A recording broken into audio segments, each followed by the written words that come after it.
Continuing our reading in Hellbent for Election by Phyllis Speshock. I hope I'm saying her name correctly. Chapter 6. We had by now walked to the back of the farm, to the hill upon which the crab-apple tree stood, and had settled ourselves to watch the coral sun withdraw, and give license to the cooling breeze which straightway shared a dozen secrets with even rows of twittering young corn. I don't wonder, Alexis said, that your species becomes attached to this place. Considering all things, it was mighty big of him to leave you as much of Eden as he did. And then you had just concluded at the age of 17 that he must be huge, hadn't you? Getting back to the years between, I take it your earliest recollections were of your twin sister and your parents. Can you think what your next most poignant memory was? Yes, I said. Delia and I had a dog. He was killed by a truck. He must have been about 4. His name was Escape.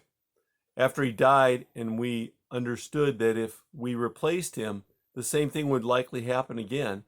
Living so close to the road, there was nothing left but to observe the antics of people. I see, he said. And what was your first memory of this sort, then? I felt embarrassed. You will laugh, Alexis. Not at all. Say on. Well, this may seem foreign to you, since when you take on human form, apparently you don't. Streaks of lightning, Hellbent. Get to the point. Well, I remember the belching.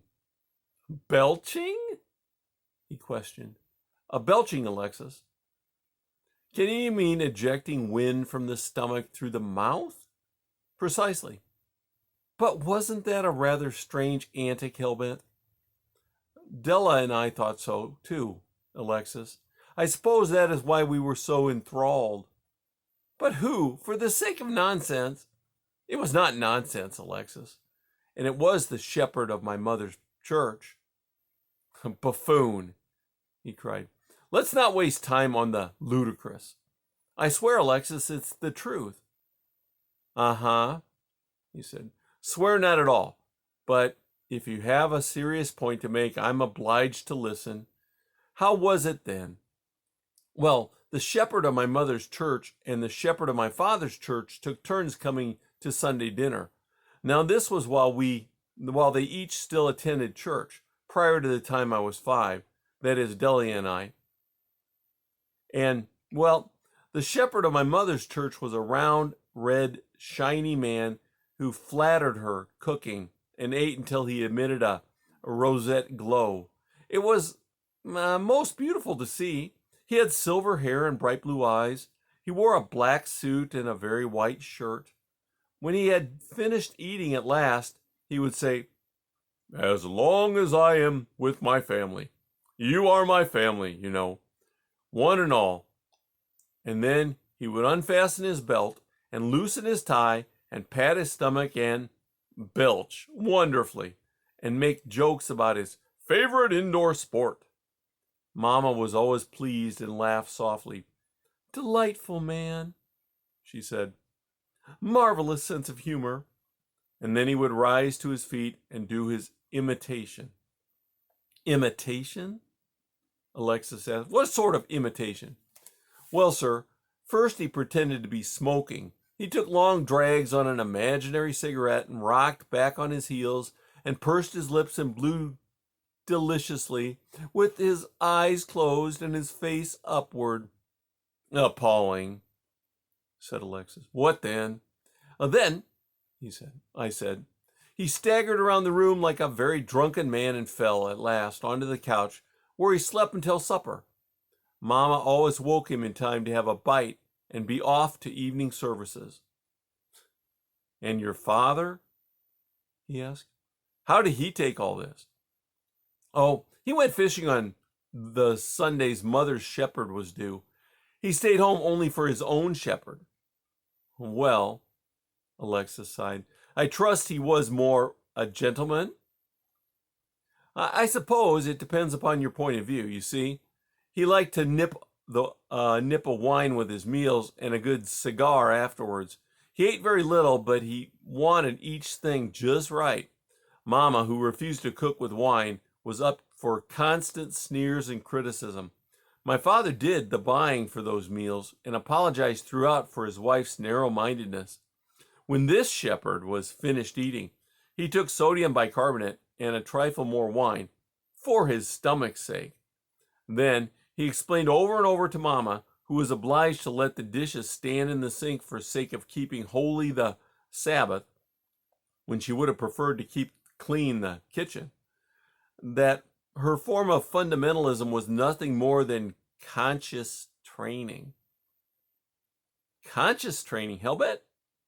Yes, he maintained that if she had been brought up not to eat pork, as the Israelites had, then she would necessarily have felt very guilty over the ham she served him. If she had been brought up never to cut her hair, as the Nazarites had, then she would suffer a painful attack of conscience each time she passed a mirror and saw her short bob. She would, he said, probably wear a snood until she felt it had grown to what she considered a decent length. As it was, he pointed out, she had been brought up to respect entirely the wrong restrictions. His church was not fundamentalist then? Oh, but it was, decidedly. Alexis inclined his head. I don't wonder that you became confused, Hellbent. Tell me, what did you decide from all this? By now the sun was gone and the evening chill set in. I decided, Alexis, that neither was entirely right. As for the men, each of them was a glutton in his own way. The one for out-and-out gorging, and the other for picking peevishly. The sin of the one was as bad as the sin of the other. They were in fact the same sin turned inside out, though neither would go to hell for it. And the arguments of fundamentalism? What of those? I would have thought it better to return to the guidebook and admit to each other that no one set of rules governs him. Therefore, it was idiocy to assume that either set of rules should be applicable to his subjects. Organizations must have rules, but to give the impression that their exclusive mechanisms is the only one approved by him is atrocious. And it is a little wonder that each, looking upon the other, refuses to join in. I take it then that you concluded he is undenominational? I concluded that his grace is sufficient for all, and certainly capable of transcending Piccaninny-ish dissimilarities. You learned much of churchishness at an early age, I see. But perhaps not enough of him, and I concluded all this later. Enough to cause me to wonder why you did not change your name. Ah, I said, but we had not yet come to the later parts of learning, when church attendance was banned completely and spite reigned supreme. Besides, you must have misunderstood me. I have been pointing out to you a few of the direct reasons I find your upper abode completely unenticing. How can you twist this and to that end, and that I should change my name? Well, yes, he said after a minute. I was thinking that you had seen through them. I had forgotten that they had not seen through themselves, or only each other, or so they thought.